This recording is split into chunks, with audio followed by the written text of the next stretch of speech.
Dolphins fans almost forgot what it was like to do a recap video after a loss. I forgot just how much it sucks instantly just talking about it and going over every single thing that you wish could have happened differently or things that you could have back. But here we are for the first time in a while. So I'm going to jump right into it. Like I said, Ben Morgan, Fins Up Network. And as you know, Dolphins fall to the 49ers 33-17. And I talked about it throughout the week.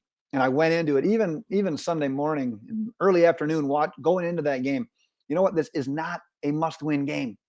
It's the start of a 3-game stretch with the next two being the Chargers and the Bills. Those two just felt drastically just more important with being conference and divisional games. And yeah, they're all worth one game. They're all worth one win.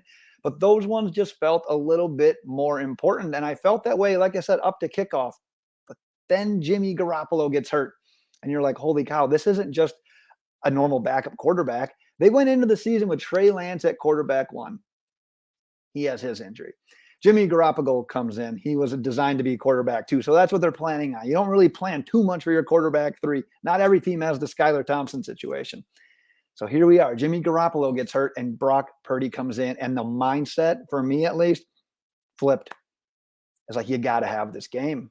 How many times do you get the opportunity to play against a third string quarterback and then to fall the way we did? It's like I said, it's just kind of sucks talking about these games afterwards. But like I said, we'll get to it. I got a few takeaways that I want to chat with, and let's start with the first one because I don't think I'm wrong by saying this was Tua's toughest game of the season, probably his worst performance of the season. And you wouldn't have thought that the way it started. 75-yarder to Trent Sherfield. You're like, holy cow, we just did that against this defense. If we needed a spark, if we needed some momentum with the tackles out, we just got it. But then it was kind of the opposite. It was like back to back to back misses to Jalen Waddle.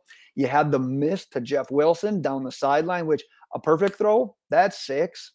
That's a touchdown. That's a game changer. Even a more decent throw. Wilson maybe kind of could have made an awesome play on the way the ball was thrown, but even a decent throw, that's a chain mover. That's a chunk yardage play. But then you miss Tyreek on the deep end. And then you go from not throwing an interception for how many weeks to 2 interceptions. The first one, you had a couple of nice plays before that first one. And then you go penalty, interception, basically because you're behind the sticks. You have a miscommunication with Jeff Wilson. But the second interception, one of the easier throws of the day, throws that we see Tua make all the time, no issue whatsoever. Just often he gets picked off.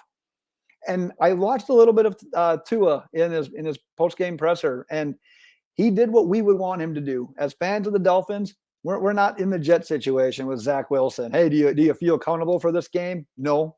Tua did the opposite. He said it starts with the offense of execution. It starts with me. As the quarterback of this team, it starts with me. So I'm not saying that anything that Tua wouldn't say about himself. He played his worst game of the season. You have bad games.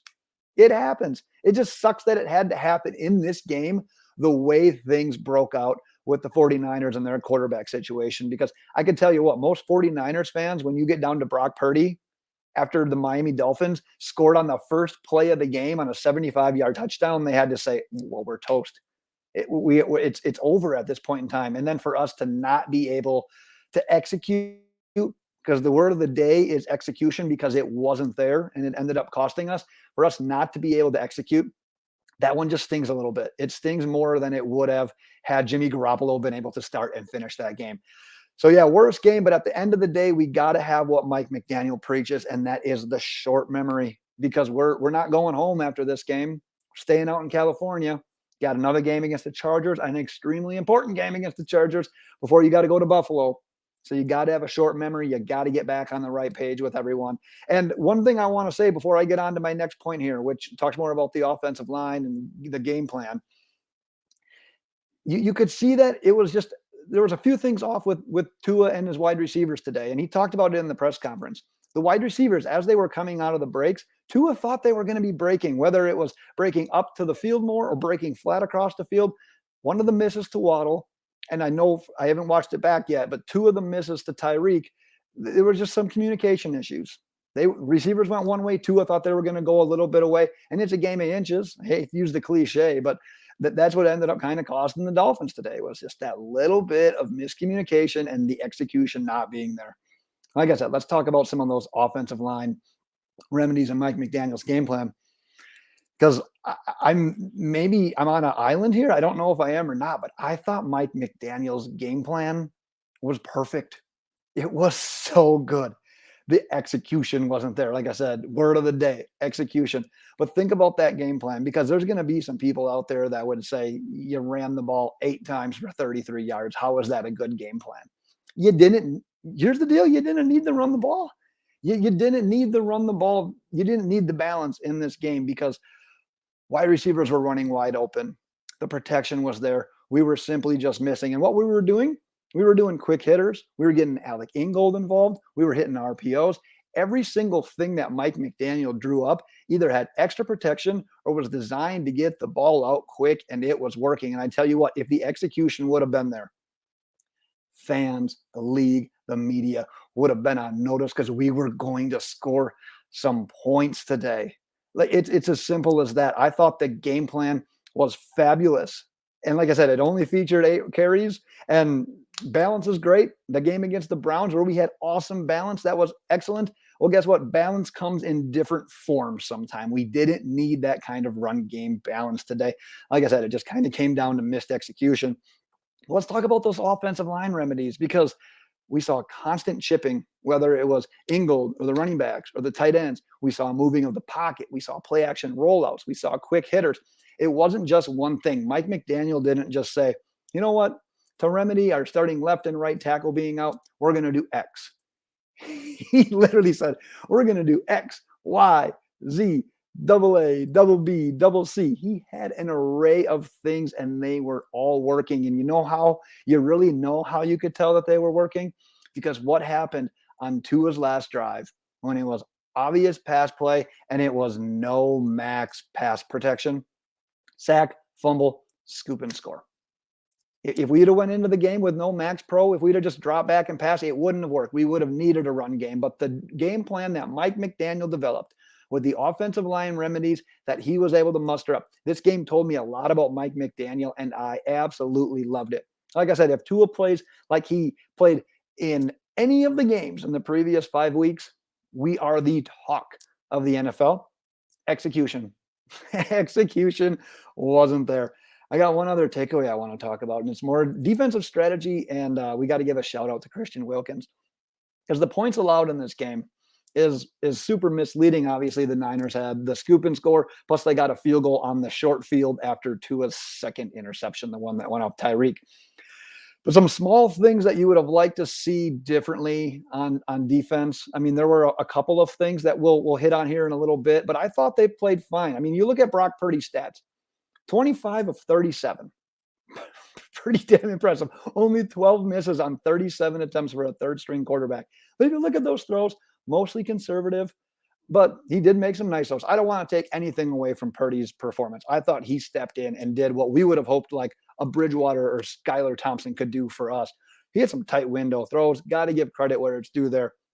But you almost got to wonder if the defensive game plan changed the second that Jimmy Garoppolo went out. Because we talked about it earlier in the week. Jimmy Garoppolo is one of the most efficient, most best statistical quarterbacks against the blitz. So I'm thinking the way the game was playing out, we weren't going to blitz all that much. All of a sudden, Brock Purdy comes in, and guess what? This guy's got no meaningful NFL experience. We're going to blitz the hell out of him. And that's what we did. We blitzed the hell out of him, and it worked in certain instances. Melvin Ingram got that sack where there was confusion. I can't think of anything off the top of my head right now. I'm all over the board. But the blitzing was working. There were some things in coverage that was working. But the biggest issues, I mean, some tackling on Deebo Samuel, which I hardly even can blame the team too much. Every NFL team struggles to tackle this guy. It just seems to be highlighted because we've had some tackling issues this season as well. But the thing that got me the most about the defense that I wanted to hit on, the end of the half touchdown to Christian McCaffrey, because you're letting them score with 4 seconds left, and then they get the ball after half. So you're doing the score and score, the old Belichick thing. But the play before McCaffrey scored, they went to him. He dropped it. He damn near scored. So you could go into that play saying, who the hell's going to be the people to watch on this red zone inside the 5-yard line? George Kittle, Christian McCaffrey. Well, the next play, they're in a zone, and they kind of just give up the yards. They just start going backwards. You got to be keying in on Christian McCaffrey in that play. So I did not understand the defensive play calling going on there, but you got to give some props to this defense, though. They held the 49ers run game to 3.6 yards per carry. They got 4 sacks. Xavien Howard got the interception. But like I said, I want to take a second to give Christian Wilkins some props. 12 tackles, another tackle for a loss. He is consistently, we heard about all offseason, we heard about him doing it in training camp, in the scrimmages against the Eagles and the Buccaneers, and now we've been seeing it this year, blowing up run plays in the backfield, creating opportunities for other people. The other tackle for a loss today, I think he's got what, like 12 now? Like top 3 interior defensive linemen in tackles for losses this season. He never quits on a play. I forgot which wide receiver it was, but he was zigging and zagging. Christian Wilkins is one of the guys that chased him down from behind. The guy is on level 10 100% of the time. So we got to give Christian Wilkins some love. Stock up, stock down, stock up, Christian Wilkins. I got a couple of miscellaneous things here to close out the video.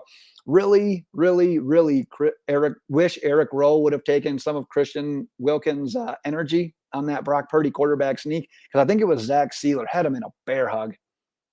And Eric Rowe just kind of stood there, and he could have literally just pushed the pile back. Instead, the pile got pushed the other way.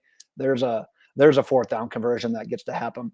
Some phantom ref calls, but at the end of the day, I don't want to dwell on those, because throughout the season, if you were to say how many times we got jobbed versus how many times we've jobbed an opponent, they kind of equal out. So I don't want to spend a ton of time on that.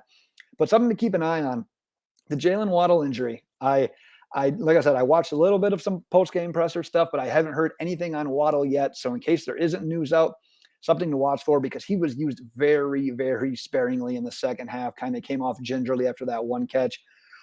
Well, let's end on a little bit of a positive, because Tyreek Hill, monster game, despite, like I said, some communication issues, some execution that wasn't there. He goes 9 for $146 and a touchdown. The guy is unbelievable. He's cheat code. He's one of one. I've heard it. I'm not the only one. This guy is an absolute monster. But at the end of the day, like I said, the game didn't end how we wanted to. The score looked more lopsided than it likely was. And yes, we technically lost to a 3rd-string quarterback. So I'm not trying to paint a great picture here. But to be quite honest with you, the way that game plan was, and the fact that we just missed a little bit on some execution, we can hang. We can hang with these players. That is one of these teams. That is one of the best defenses that you're going to see in the NFL. And like I said, if we drop about a couple of inches or a couple of yards on a couple of throws, we are scoring points in that game. I don't want to say we're running away with that game, but that game changes if we're playing with a lead. Don't get yourself wrong. That game changes if we are playing with a lead. So like I said, tough one. I don't like talking about losses, Dolphins fans, but here we are. I guess we got to talk about it every once in a while. But that's what I've got. I want to hear your top takeaways, everything that your thoughts from the game as well. Throw those in the comments, and I will be back throughout the week as we get set for those LA Chargers. So tough loss, Dolphins fans. Like I said, whatever your vice is, if you're drinking, go have a few more beers, try to get some sleep, and we'll see you next time. Fins up.